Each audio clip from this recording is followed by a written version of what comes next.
Süd vəznində asimetriya olması xərçəngin əlaməti ola bilərmi? Bəli, bəzi hallarda ola bilir. Ümumilikdə süd vəzi asimetriyası, yəni birinin ölçücə digərindən fərqli olması və yaxud da birinin aşağıda, birinin süd vəzinin yuxarıda olması. Bu genetik əlamət də ola bilər, yəni anadan gəlmə ola bilər. Müxtəlif xəstəliklərdən, fibrokistik dəyişkənlik səbəbindən, fibroadenomaların olması səbəbindən də ola bilər.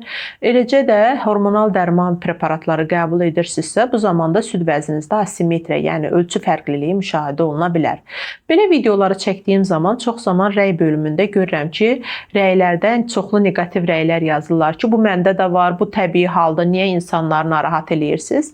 Əziz izləyicilərim, süd vəzninizdə asimetriyanın olmağı həm öncədən qeyd eləyirəm, bu təbii halda ola bilir, yəni genetik xüsusiyyət də olur. Qadınların bir çoxunda bu hal müşahidə olunur. Ancaq bəzi hallarda asimetriya süd vəzi xərçənginin, süd vəzinin müxtəlif xəstəliklərinin də əlaməti ola bilir. Bunu necə bilərsiniz? Sadəcə olaraq vaxtaşırı özünüzü müayinə eləsəniz, güzgü qarşısına keçib süd vəzlərini müşahidə etsəniz, əgər asimetriya daha nəzərə çarpan olubsa, asimetriyanı əvvəl görməmisiniz, indi müşahidə edirsinizsə, bu zaman narahat ola bilərsiniz və vaxtında həkimə müraciət etməlisiniz. Çünki asimetriya süd vəzi xərçənginin də əlaməti ola bilir.